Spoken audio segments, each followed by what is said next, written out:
ആശാമേനോൻ എഴുതിയ ഒരു പഠനം മാത്രം മതി ആ പുസ്തകത്തിൻ്റെ വലിയ മഹത്വം മനസ്സിലാക്കാൻ. പി.കെ. ശേഖരനും പിന്നീട് എഴുതിയിട്ടുണ്ട്. അങ്ങനെ പലരും ആ പുസ്തകത്തെ കുറിച്ച് എഴുതിയിട്ടുണ്ട്. അപ്പം അത് ആശാമേനോനായാലും KPF-നായാലും നരേന്ദ്രപ്രസാദ് ആയാലും അന്നത്തെ കാലത്തെ നിരൂപകരുടെ വലിയ നിര എമ്പുകുന്ദനെ പോലെയും സേതുവിനെ പോലെയും സക്രിയെ പോലെയും ആനന്ദിനെ പോലെയും ഉള്ള എഴുത്തുകാരുടെ കൃതികളെ നമുക്ക് പരിചയപ്പെടുത്തി തരുവാൻ ഉണ്ടായിരുന്നു എന്നുള്ള ഒരു വലിയ സംഗതിയുണ്ട്. പക്ഷേ പുതിയ കാലത്തിൽ അങ്ങനെ ഒരു സാഹിത്യ നിരൂപകന്റെ പിന്തുണയില്ലാതെയാണ് മലയാളത്തിലെ ഓരോ എഴുത്തുകാരനും തൻ്റെ എഴുത്തുമായി സാഹിത്യ ലോകത്തിലേക്ക് കടന്നു വരുന്നത്. അതുകൊണ്ട് തന്നെയാണ് ചിലപ്പോഴൊക്കെ പുരസ്കാരങ്ങളെ ഞങ്ങൾ നന്ന എന്ന് കാണുന്നത്. കാരണം ഇന്ന് മലയാളത്തിൽ പുസ്തകങ്ങൾ ചിലപ്പോഴെങ്കിലും വായിക്കപ്പെടുന്നത് ചില പുരസ്കാരങ്ങൾ ലഭിക്കുന്നു എന്നതുകൊണ്ട് കൂടിയാണ്. ഇന്ന പുരസ്കാരം ലഭിച്ച പുസ്തകം എന്നാൽ പിന്നെ നമുക്കൊന്ന് വായിക്കാം. അതൊരു ഒരു ഒരു ഒരു ഒരു ഒരു വഴിവിളക്കായി മാറുകയാണ് പുരസ്കാരങ്ങൾ. ആ അർത്ഥത്തിൽ മാത്രം പുരസ്കാരങ്ങൾക്ക് ഇപ്പോഴും ഒരു മഹത്വമുണ്ട് എന്ന് ഞാൻ വിചാരിക്കുകയും ചെയ്യുന്നു. കാരണം നമ്മൾക്ക് അപരിചിതമായ ഒരുപക്ഷെ മലയാളത്തിൽ 10,000-കണക്കിന് പുസ്തകങ്ങളാണ് ഒരു വർഷം ഇറക്കുന്നത്. അതിൽ നിന്ന് ഏത് പുസ്തകം നാം വായിക്കണം എന്നുള്ള നമ്മുടെ അങ്കലാപ്പുകളെ മാറ്റുന്നത് ഒരുപക്ഷെ ഇത്തരം ചില പുരസ്കാരങ്ങളാകും. ആ പുരസ്കാരങ്ങൾ ആ അർത്ഥത്തിൽ പുരസ്കാരങ്ങൾ വഴിവിളക്കുകളാവുന്ന ഒരു കാലഘട്ടത്തിലാണ്, അല്ലെങ്കിൽ അതുകൊണ്ട് മാത്രം നിൽക്കുന്ന ഒരു കാലത്തിലാണ് ഞാൻ പറഞ്ഞത് നിരൂപകരുടെ പിന്തുണ ഇല്ലാതെ വന്ന ഒരു പുസ്തകം പിന്നെ എങ്ങനെ വായിക്കപ്പെട്ടു എന്ന് ചോദിച്ചാൽ അതാണ് ഞാൻ പറഞ്ഞത്, ഇത് വായനക്കാരൻ്റെ മാത്രം വിജയമാണ് എന്ന്. ഒരു വായനക്കാരൻ മറ്റൊരു വായനക്കാരനോട് പറഞ്ഞ് ആ വായനക്കാരൻ അടുത്ത വായനക്കാരനോട് പറഞ്ഞു ആണ് ഈ പുസ്തകം ഇത് ഇത്രയും അധികം പതിപ്പുകളിൽ എത്തപ്പെട്ടതോ അല്ലെങ്കിൽ ഇത്രയധികം വായനക്കാരിൽ എത്തപ്പെട്ടതോ എന്ന കാര്യത്തിൽ യാതൊരു സംശയമില്ല. മൗത്ത് പബ്ലിസിറ്റി എന്ന് പറയുന്ന യഥാർത്ഥ പ്രചാരകൻ മാത്രമായിരുന്നു ആടുജീവിതത്തിൻ്റെ പിന്നിലുള്ള ഏക വായനാബലം, അല്ലെങ്കിൽ അതിൻ്റെ മുന്നോട്ടുള്ള കുതിപ്പിൽ അതിൻ്റെ എപ്പോഴും അതിന് പ്രേരകമായി നിന്നിട്ടുള്ളത് എന്ന് ഞാൻ ഒരു എഴുത്തുകാരൻ എന്ന നിലയിലും വായനക്കാരൻ എന്ന നിലയിലും വിലയിരുത്തുവാൻ ആഗ്രഹിക്കുകയാണ്. ആടുജീവിതം എഴുതിയ കാലഘട്ടത്തെക്കുറിച്ചോ ആടുജീവിതത്തിൻ്റെ പിന്നിലെ മാനസിക കാര്യങ്ങളെക്കുറിച്ചോ ഒക്കെ പലരും പല വേദികളിലും എന്നോട് ചോദിക്കാറുണ്ട്. ആടുജീവിതം എഴുതുവാനുള്ള കാരണങ്ങൾ പലതുണ്ട്. കാരണം നിങ്ങൾക്കറിയാം 1925 ഗൾഫ് മേഖലയിൽ ഓയിൽ കണ്ടെത്തുന്നത്.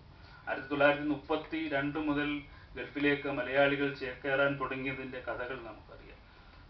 ഒരുപക്ഷെ നിങ്ങൾക്കറിയുമോ എന്നറിയില്ല, 1948 ബഹ്റിൻ കേരളീയ സമാജം എന്ന പേരിൽ ഒരു ക്ലബ്ബ് രൂപീകരിച്ചു.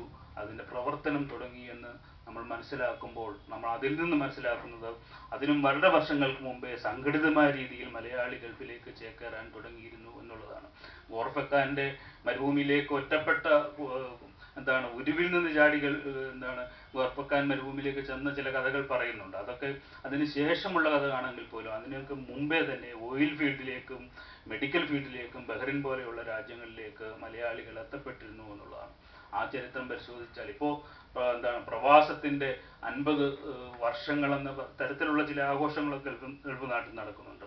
50 അല്ല 60ഉം 70ഉം വർഷങ്ങൾ ഒരുപക്ഷെ ഈ പ്രവാസത്തിനുണ്ട് എന്നുള്ളതാണ് ഇത്തരം ചില സംഭവങ്ങൾ സൂചിപ്പിക്കുന്നത്. പക്ഷേ എന്തോ ചില കാരണങ്ങളാൽ, അത് സാഹിത്യപരമായ കാരണങ്ങളാലും സാമൂഹ്യപരമായ കാരണങ്ങളാലും ഒക്കെ തന്നെ ഈ കാലയളവിൽ കൊണ്ട് ഗൾഫിലേക്ക് എത്തപ്പെട്ട ലക്ഷക്കണക്കിന് മലയാളികളുടെ, ഗൾഫിൽ ജീവിച്ച ലക്ഷക്കണക്കിന് മലയാളികളുടെ, ഗൾഫിൽ നിന്ന് ജീവിച്ച് തിരിച്ചു വന്ന ലക്ഷക്കണക്കിന് മലയാളികളുടെ ജീവിതം സാഹിത്യത്തിലേക്ക് പകർത്തപ്പെട്ടില്ല എന്നുള്ള ഒരു യാഥാർത്ഥ്യം നമ്മുടെ മുന്നിൽ ഉണ്ടായിരുന്നു. അതിന് കാരണമുണ്ട്. ആധുനികത അതിൻ്റെ ഏറ്റവും ഗിരിമയിൽ തെളിഞ്ഞു നിൽക്കുന്ന കാലത്ത് ഡൽഹിയായിരുന്നു എപ്പോഴും സാഹിത്യത്തിൻ്റെ പ്രഭവ കേന്ദ്രം. എല്ലാ മികച്ച സാഹിത്യങ്ങളും അന്നത്തെ എല്ലാ മികച്ച കൃതികളും പുറത്തു വന്നത് ഡൽഹിയിൽ നിന്നാണ്. ഡൽഹിയെ കേന്ദ്രീകരിച്ച് എഴുതിയ, ഞാൻ മുമ്പ് പേര് സൂചിപ്പിച്ച അല്ലെങ്കിൽ അവർക്കൊപ്പം നിന്ന എഴുത്തുകാരുടെ അവരുടെ സർഗശേഷിയെ മറികടക്കാൻ പ്രാപ്തരായ എഴുത്തുകാർ ഗൾഫിൽ ഇല്ലായിരുന്നു എന്നുള്ളത് ഒരു പരാധീനതയെ ഞാൻ കാണുകയാണ്.